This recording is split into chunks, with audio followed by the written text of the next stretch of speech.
Good morning, students. I hope you all are fine. In the last class, you have studied about acid, base and salt. So हम just थोड़ा revise करते हैं. Acid, base और salt हम सब जानते हैं. एसिड जो होते हैं वो टेस्ट में सौर होते हैं, खट्टे होते हैं. जो बेस हैं वो टेस्ट में बिटर होते हैं और जो सॉल्ट हैं वो सॉल्टी होते हैं. उसके बाद हमने पढ़ा सबसे पहले एसिड और बेस को पहचानने के लिए सबने अपनी अपनी अलग अलग थ्योरीज दी. तो सबसे पहले जो थ्योरी दी वो दी अरेनियस ने. अरेनियस की थ्योरी क्या कहती है? अरेनियस की थ्योरी बोलती है कि जब किसी सॉल्यूशन को हम वाटर में डिज़ोल्व करते हैं तो वो अपने H प्लस आयंस में अगर डिज़ोल्व हो जाए, H प्लस में डिकम्पोज हो जाए तो उसे तो बोलते हैं एसिड. और अगर OH माइनस आयंस दे दे, OH माइनस दे तो उसे बोलते हैं अपन बेस.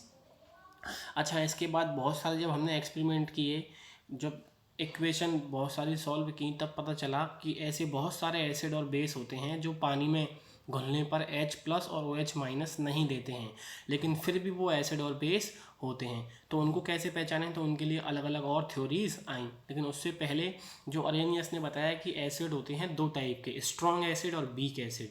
स्ट्रॉन्ग एसिड वो जो एक्वस सॉल्यूशन में. अच्छा, एक्वस का मतलब क्या होता है? जलीय विलयन. किसी भी चीज़ का लिक्विड विलयन, लिक्विड सॉल्यूशन. तो जलीय विलयन में जो कंप्लीटली आयोनाइज्ड हो जाए. आयोनाइज का मतलब क्या होता है? आयोनाइज का मतलब होता है अपने अपने कंपोनेंट में टूट जाए. जैसे H2O, तो H2O तो ये टूट जाता है H प्लस और OH माइनस में, इस प्रकार. और जो वीक एसिड होते हैं वो एक्वस सॉल्यूशन में कंप्लीटली डिसॉल्व नहीं होते हैं solution and remain in undissociated from also. मतलब जो कंप्लीटली डिसॉल्व नहीं होते हैं उन्हें क्या बोलते हैं हम? Weak acid. इसके बाद हमने पढ़ा ब्रॉन्स्टेड और लोरी की थ्योरी. अच्छा, ब्रॉन्स्टेड और लोरी की थ्योरी बोलती है कि जो एसिड हैं वो तो होते हैं प्रोटॉन डोनर और जो बेस हैं वो होते हैं प्रोटॉन एक्सेप्टर.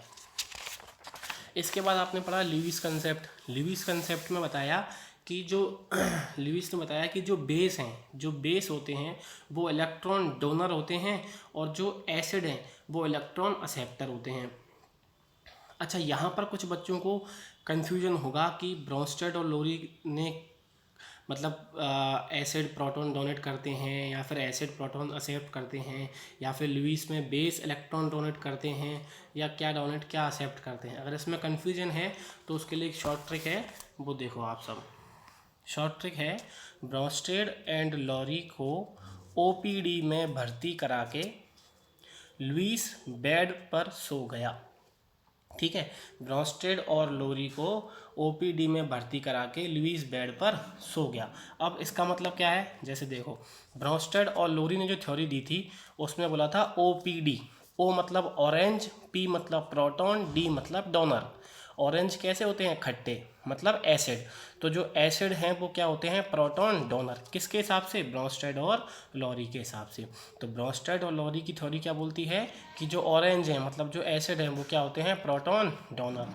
और उसी के साथ लुईस ने क्या बताया? लुईस ने बताया बेड. बेड मतलब B मतलब बेस, E मतलब इलेक्ट्रॉन, D मतलब डोनर.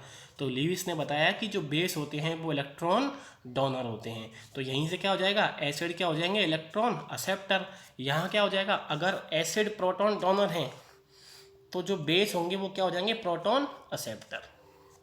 ठीक है, अगर ये याद रखोगे तो ब्रॉन्स्टेड और लॉरी और लुईस के क्या कंसेप्ट है उसमें कन्फ्यूजन नहीं होगा. अच्छा, इसी के साथ साथ यहाँ पे हमें ये चीज़ भी ध्यान रखनी है कि लुईस जो एसिड होते हैं और जो लुईस बेस होते हैं, तो जिनमें लोन पेयर होता है, जिनमें लोन पेयर इलेक्ट्रॉन होते हैं, लोन पेयर इलेक्ट्रॉन, जिसमें लोन पेयर इलेक्ट्रॉन होते हैं वो तो होता है लुईस बेस, और जिसमें इलेक्ट्रॉन की डेफिशिएंसी होता है वो होता है लुईस एसिड. अच्छा, ऐसे भी याद करने की ज़रूरत नहीं है, ऐसे हम समझ सकते हैं. कैसे समझेंगे? कि बेस जो होते हैं वो इलेक्ट्रॉन डोनर होते हैं, लुईस ने बताया था. यहाँ इसने अपनी थ्योरी में बोला है कि Lewis gave a new theory according to it acid are substances which accept electron. अच्छा, कोई भी इंसान किसी चीज़ को कब लेता है? जब उसके पास उसकी कमी हो. तो अगर उसके पास इलेक्ट्रॉन की डेफिशिएंसी होगी, अगर इलेक्ट्रॉन की डेफिशिएंसी होगी तभी तो वो लुईस एसिड कहलाएगा। तो हमें सिर्फ ये अगर याद है तो हमें ये दोनों भी याद हो जाएंगे। इसके बाद आपने पढ़े general properties of acid and base, ठीक है। तो अब हम पढ़ते हैं नेक्स्ट टॉपिक, पीएच स्केल।